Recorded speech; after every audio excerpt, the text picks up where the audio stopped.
Good morning and welcome back to Withrow Urban Homestead. Today is March 18th, and as the sun comes up, let's walk down to my son's memorial garden.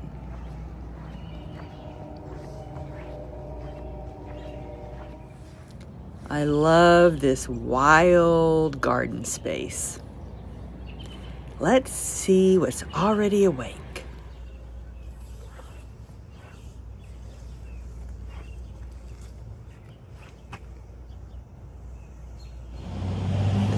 Daffodils are blooming and the tulips are coming up. And I see over there that the rosemary survived the winter.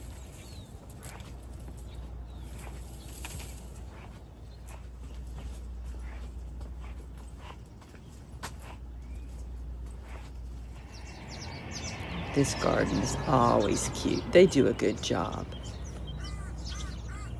Things are starting to wake up in here. And down the way, there's another garden I like to check on.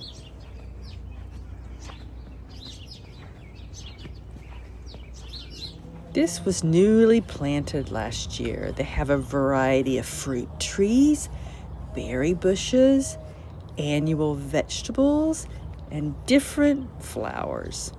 But nothing's awake, not yet.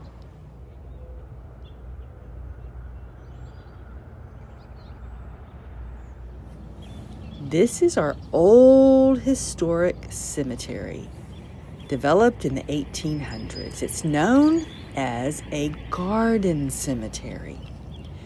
Families came and picnicked, enjoyed music, enjoyed the variety of flowers, and the garden landscape. Back then, there were no city parks.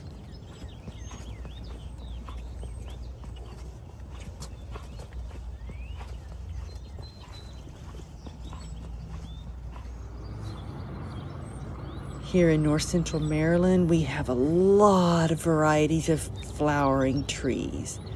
And this specific redbud is always the first to bloom here in this cemetery.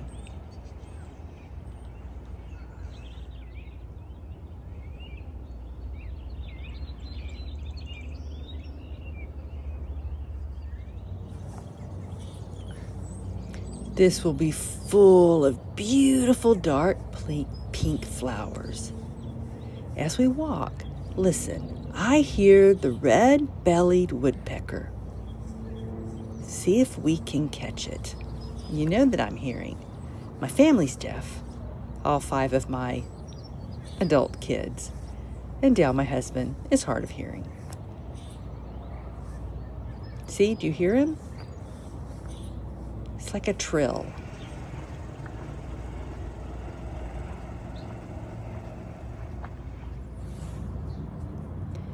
This stone chapel was built in 1911. It's a good place to rest, warm up, and drink my coffee and watch for the woodpecker.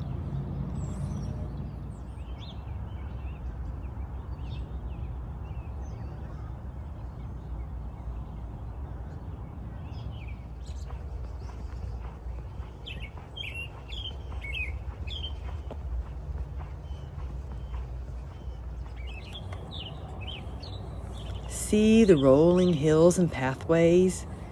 It's really beautiful. This is the old area. And all the trees are starting to bud. This one is a ginkgo tree. I think that's so cool.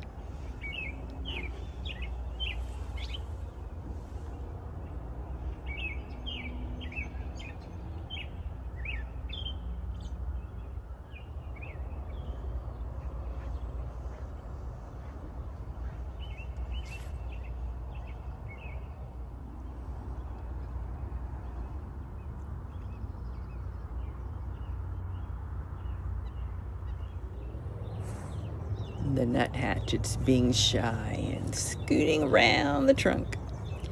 Have you noticed how we're surrounded by mountains here?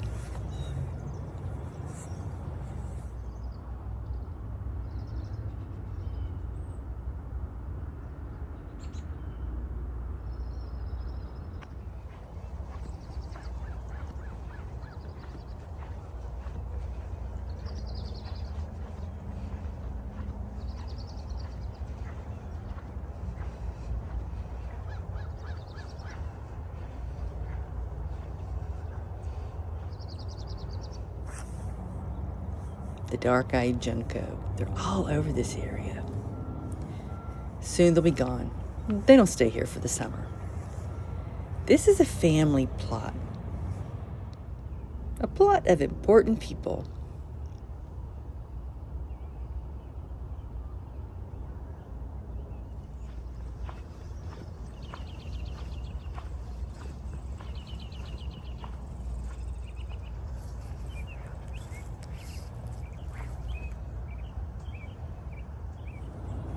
The cemetery was founded in 1852, and all around here are some beautiful roses.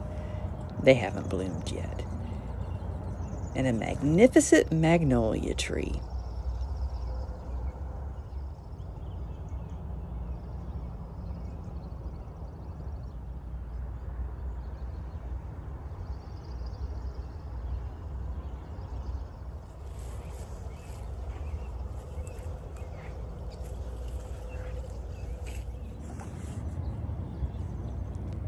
Stop and finish up my coffee and watch the birds.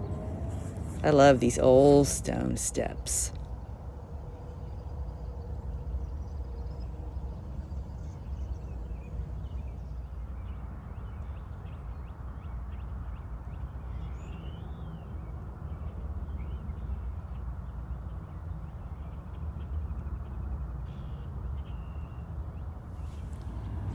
Let's be quiet. The hawk is looking for breakfast.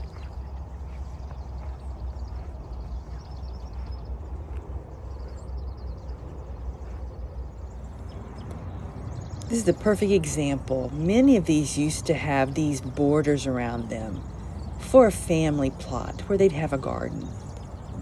Trees and flowers would be planted in there. There aren't as many left anymore. This specifically is for the War of 1812 soldiers, but others were family plots.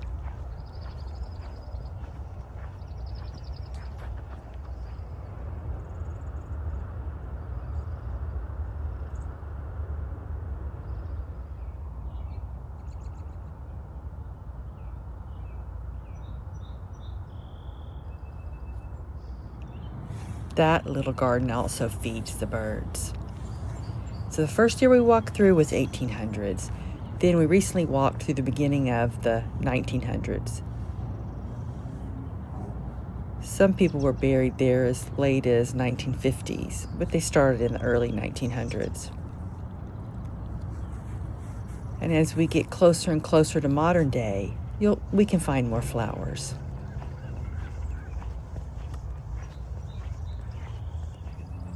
This is a recently constructed World War I memorial. If you listen, you can hear the red-winged blackbird and American crows.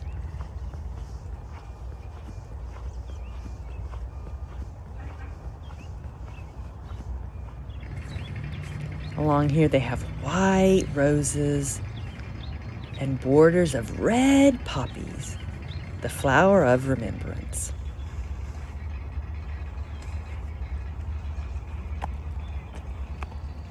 The poppies will come up along here.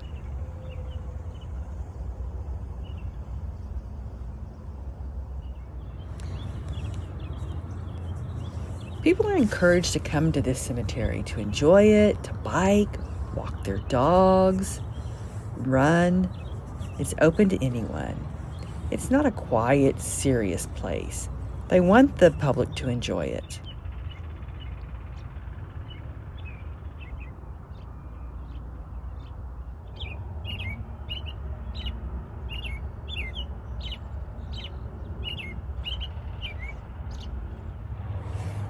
In the 1800s, this was the country.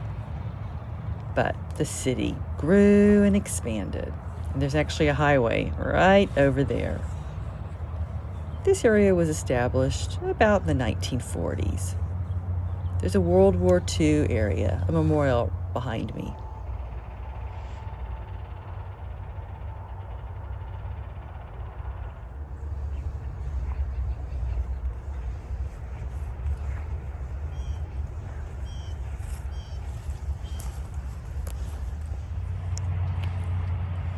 This is one of the newer areas.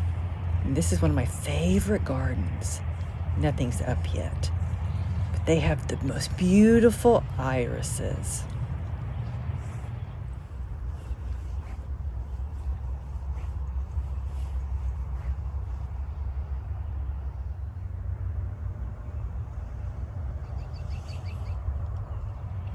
The trees shade this area, so it's behind sunnier locations. And I think there are daffodils and tulips. They just haven't come up yet.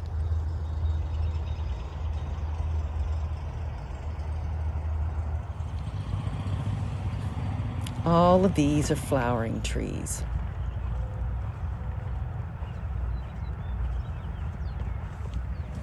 This is the Firefighter and Rescue Squad Memorial.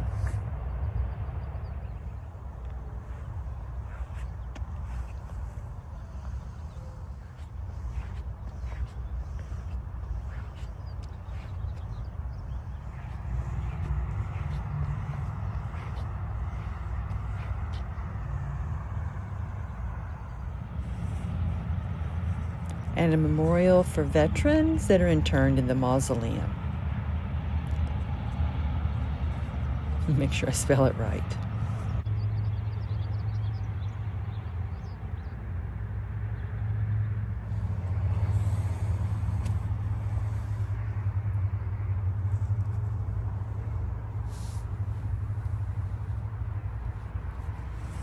This is just starting to bloom. It has a matching twin on the other side that's not in the sun, that hasn't opened yet. I need to check. I'm not sure. This might be a cherry blossom.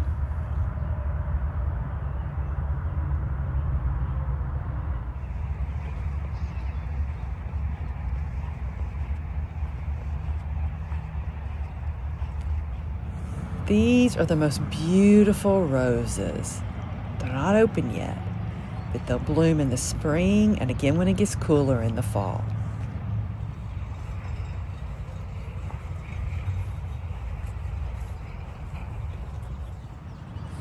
The 26-year-old son of one of our residents died in the South Tower on 9/11.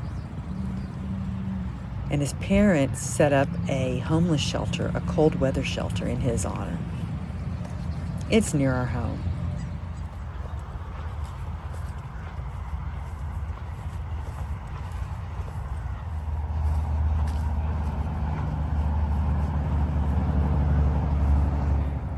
Here we are at our son Josiah's memorial garden.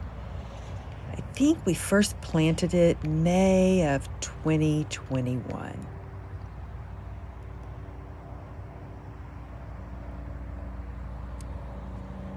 These are the fall flowers I planted, and many of them will come back, but I need to show it some love.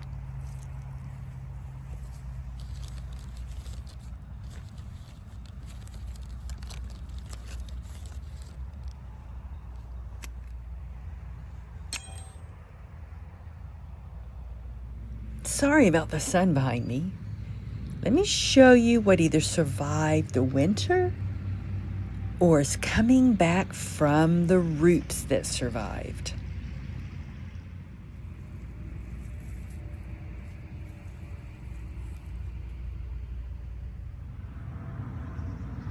We have our fall pansies. I don't know how many are coming back. We'll have to look for more.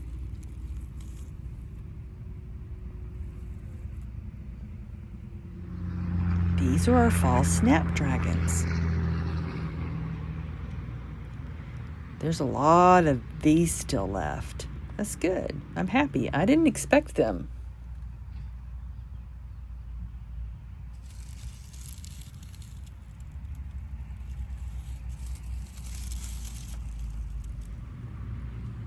Here was our fall sweet alyssum. They won't come back after the winter, but they should have self-seeded.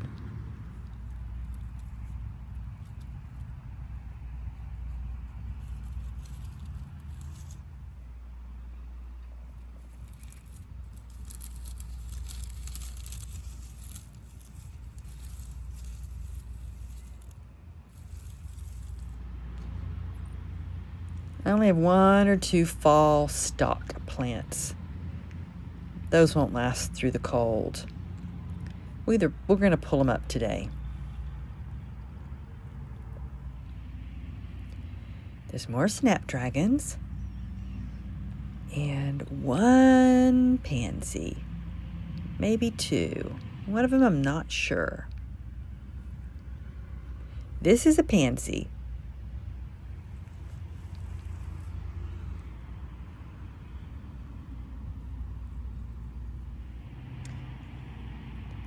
Second one, I'm not sure if it's a pansy or a snapdragon. I think it's a pansy. I don't plan to replant. I'm just going to trim everything and see what grows.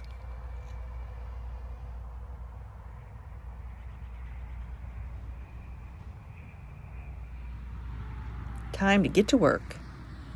I plan to chop and drop the old plants. I tried to bring a bucket for compost, but I couldn't fit it in my cart. It's too small. And the back is actually popping off. I had to use the strings off a mask to tie it in place. Time to fix it and buy a backup.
See what I mean by chop and drop? Instead of throwing away all the cuttings or putting them in a compost bin, I just leave them in place to break down. Now, if the weeds had seed heads, I wouldn't do that. But the sweet alyssum, I want that to regrow anyway. I think I found one more little tiny pansy. Not sure if it's going to survive, because we're still having cold nights. But tomorrow it's actually going to be 77 degrees. Right now it's in the low 30s. That's why I'm wearing my insulated, heavy-duty Carhartt overalls. They're great for the garden.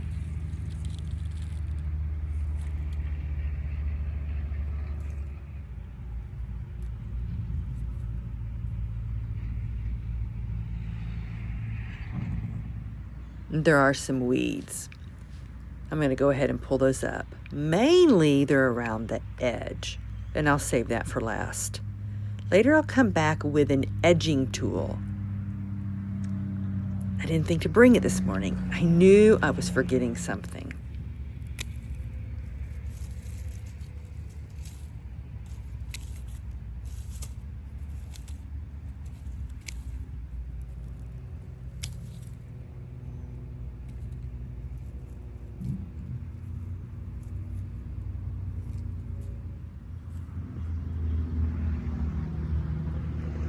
Now, snapdragons are not a perennial. They don't last through the winter. But I'm assuming this area was a little protected. Some of the new growth has frozen and died back.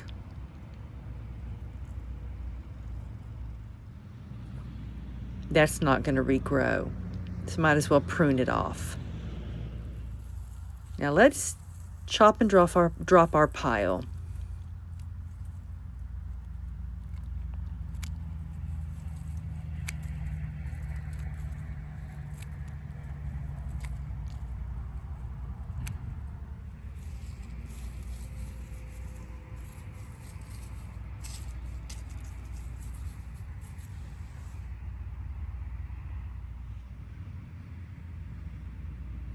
Chop and drop is my favorite way to compost. If I could, I'd do it with all my plants in my garden, but I just don't have the hand strength. I do live with arthritis. Most plants I just throw into the compost pile, but my favorite way is chop and drop. Just let it break down in place. Now let's warm up with some more coffee. Hopefully it's still warm. Still nice and hot. This lunch-bot thermos is worth the cost.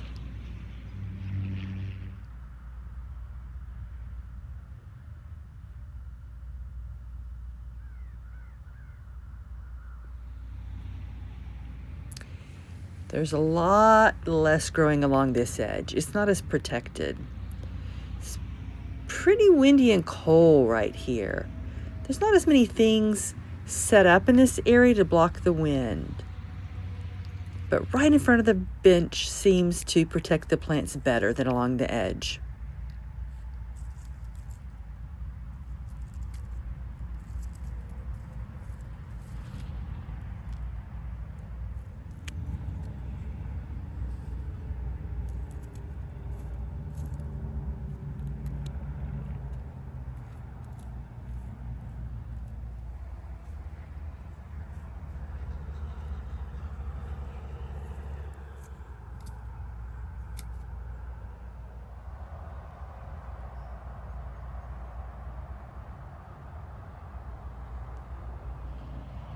Josiah has a new tree. It's a pink flowering cherry tree. It's a double blossom variety. Kwanzaa, I think is the name. It is gorgeous. When we moved here 18 years ago, this specific tree was just amazing to me. It almost looked like the flowers weren't even real. They were so thick. It's going to be beautiful. This is its first spring. We'll see if it flowers. His old tree died. I think it was an ash. They're all diseased in this area. Most of them in the mid-Atlantic and north central Maryland are dying off.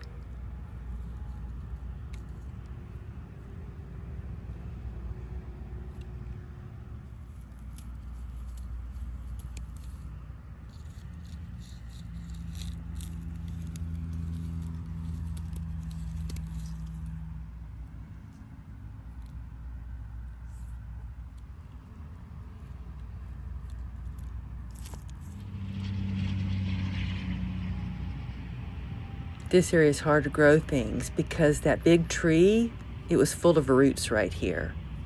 They were really thick and there wasn't much soil in this area. Now, if you notice, there's a lot of grass here.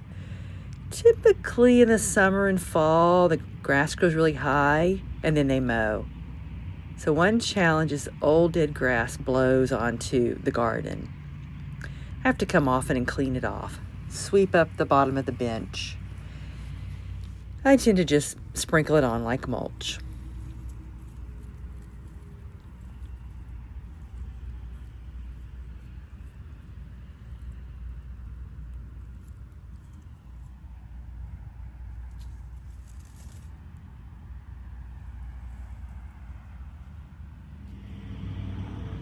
The yellow sticky is for fungus gnats. They're really bad in this area. They don't spray this lawn. It's not treated, which is good. I don't want chemicals over here. There's lots of bugs here in the spring and summer. I'll bring more yellow stickies soon. On warm days like tomorrow, the gnats are going to proliferate. Our last freeze here typically is April 30th, and we'll have a lot of up and down roller coaster weather. Freezing and warm, freezing and warm. That's very typical here in north central Maryland. On cold spells, the gnats will die off, and warm spells, they'll come roaring back, and they can damage young plants. These are probably old enough they'll be fine.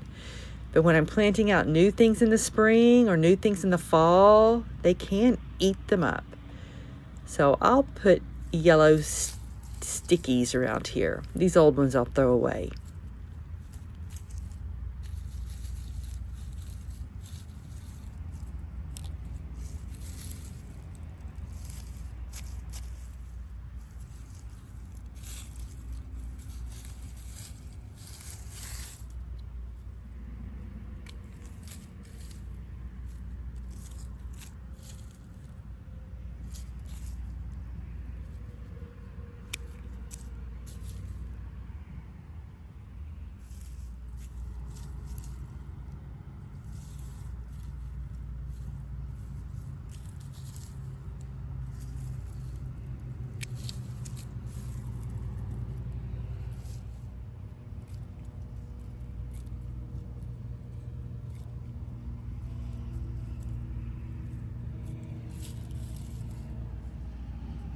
I think that one branch on that snapdragon is still alive. I'm going to leave it. I can always come back later and trim it again.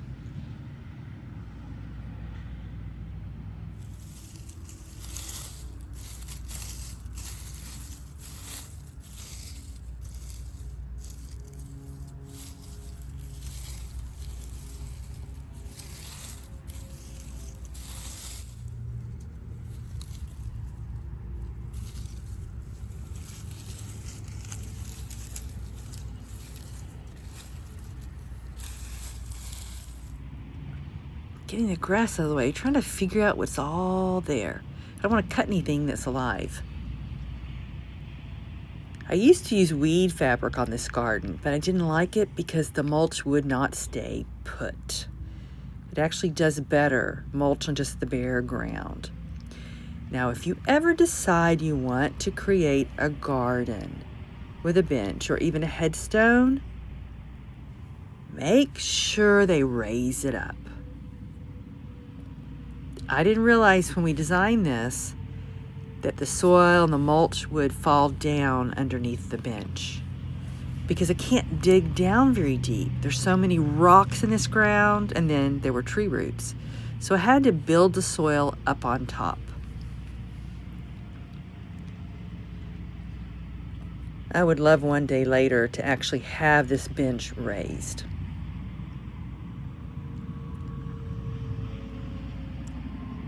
We also own 3 plots, this one and 2 more. And later we're going to add a bird bath in the middle and then another bench on the other side. Make a family plot, a family garden plot. I'd love to buy these 3 plots behind us. But wow, you get kind of pricey. We'll see what happens in the future.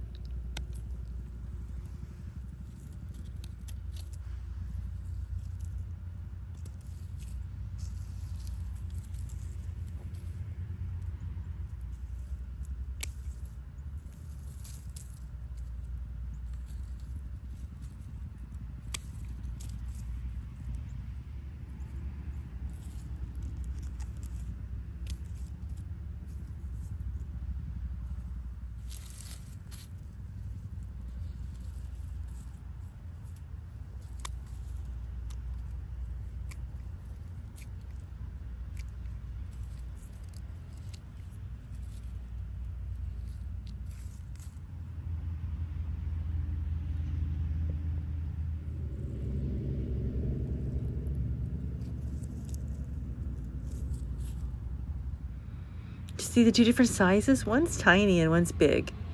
Or a branch kind of grew down and rooted and made that second tiny one.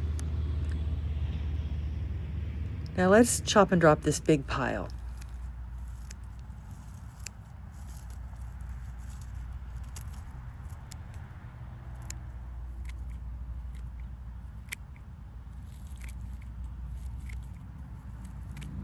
trying to sit here and not squish the plants. Let's spread out this chop and drop and then trim the last side.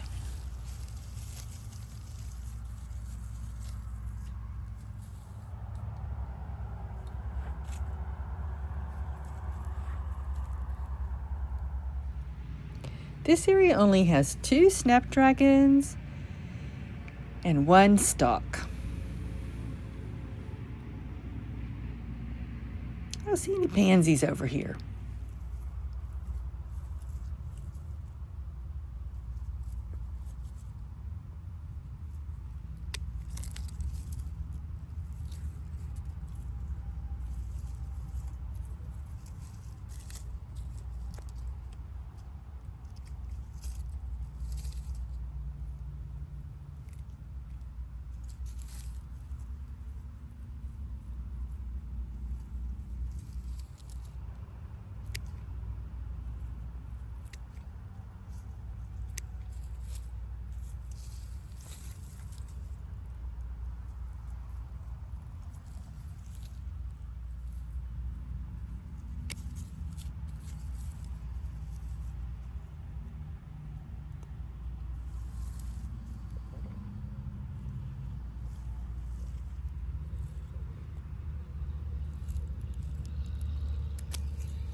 Being careful with the snapdragons to figure out where to cut it back. And I think that one area is green there at the end.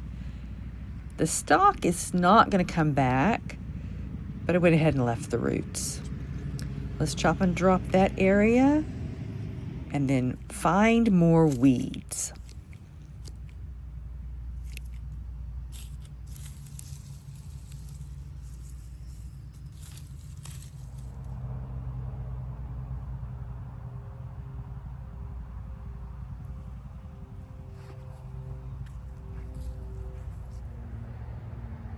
That looks much better.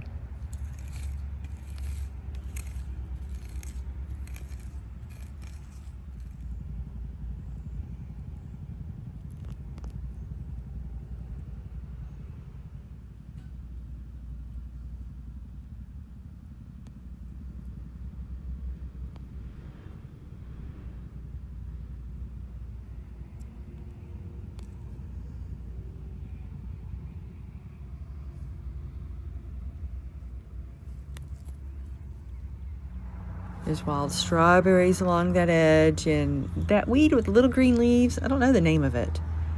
I also need to bring my dandelion tool to dig up those deep roots.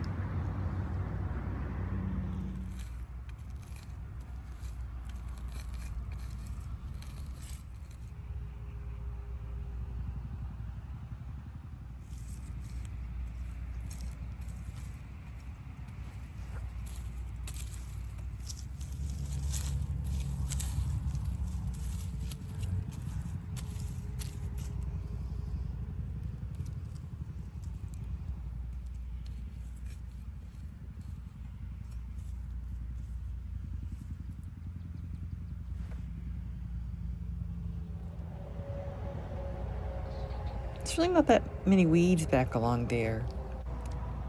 Most of them were right here along the front. Now let's add some mulch. It's best to edge first, but that tool's at home. Because you know that those wood chips can get stuck in the edger. I'll scoot it back whenever I do that.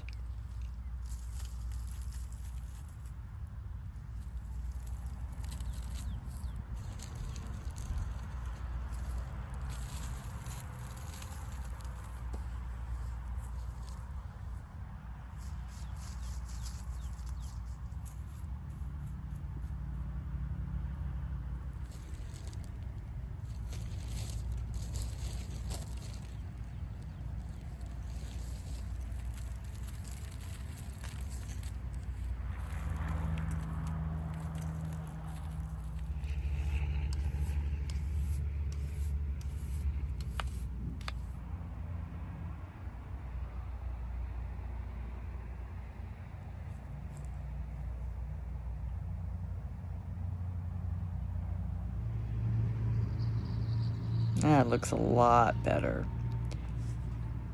And we're going to leave and see what grows. Of course, I am now thinking about going to the local nursery and buying some more pansies. We'll see what I do. Thank you for visiting Withrow Urban Homestead. See you later. Bye-bye.